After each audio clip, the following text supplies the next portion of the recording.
So I want to tell you the story of Mahad Nazrin Wahab. This is the guy who had what most people would call a dream corporate career, but he gave it all up, walked away to build a life completely on his own terms. And we're going to break down the exact blueprint he used to pull it off. Okay, let's just start with a massive question, one that really gets to the heart of this whole thing. What if you spend years climbing the ladder of success only to get to the top and realize it's leaning against the wrong wall? What if your dream job isn't actually your dream life? So this is Nazrin back in his old life. The year is 2008, and he's a learning coach at the global consulting giant Accenture. I mean, this is a big deal job. He was respected, successful, and his main role was upskilling senior execs from all over the world. By all accounts, he'd totally made it. But you know how it is? That kind of success, it came with a pretty steep price tag. Behind that impressive title and all the global travel, his life was becoming totally unsustainable. And the real cost? Well, that was being paid by his family. Wow. This quote just says it all, doesn't it?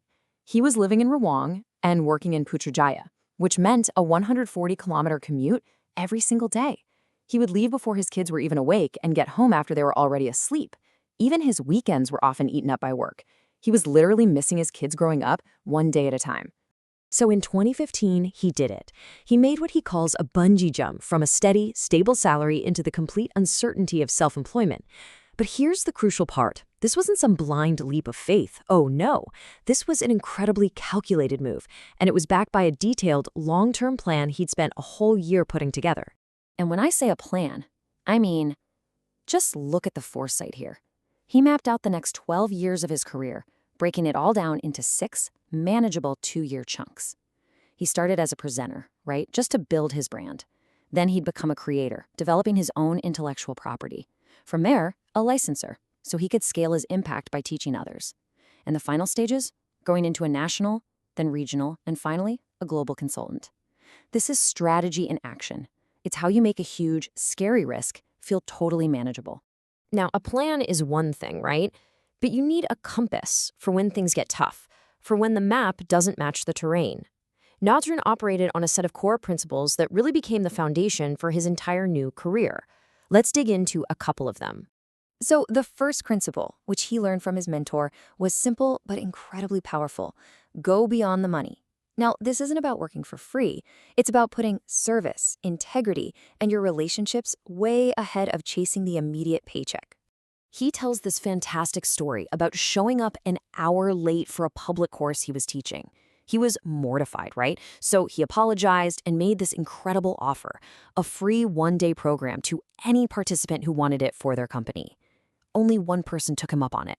But he followed through, did the program, and in the end, he got a free lunch and was gifted some seriously expensive snorkeling gear.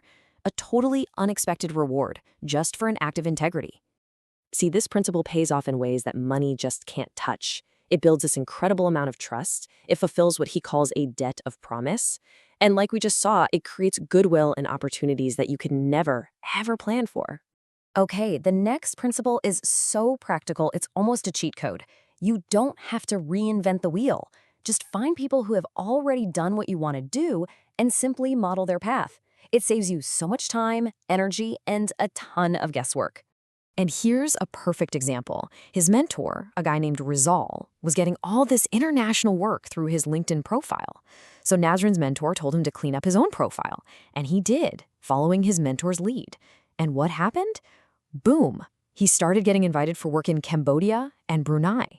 He directly replicated his mentor's success just by modeling what worked.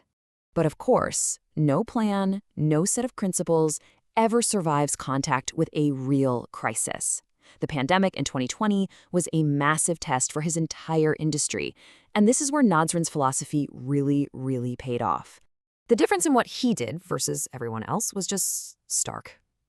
As he saw it, most trainers just hit the brakes, they waited for things to go back to normal, and in the process, they just became invisible. Nazrin did the exact opposite.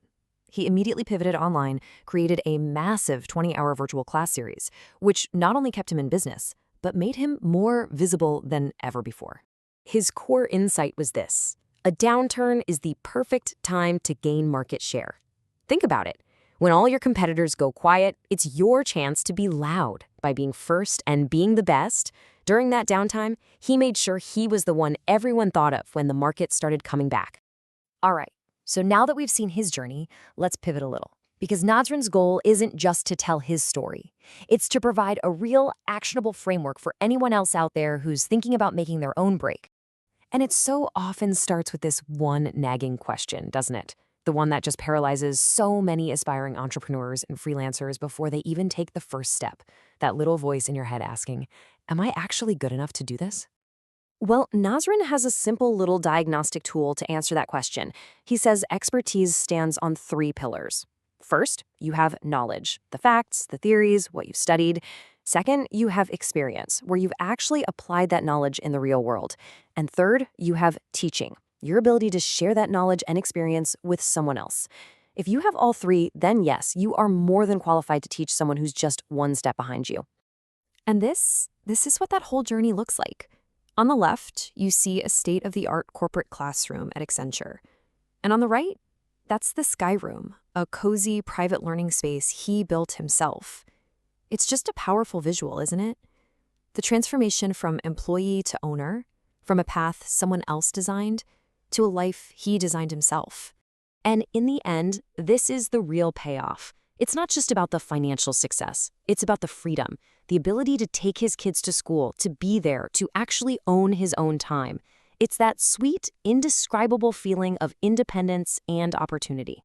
So Nazran built a plan, he followed his principles, and he wrote his own story of a life redesigned from the ground up. And that leaves just one last question, and this one is for you. What will your first chapter be?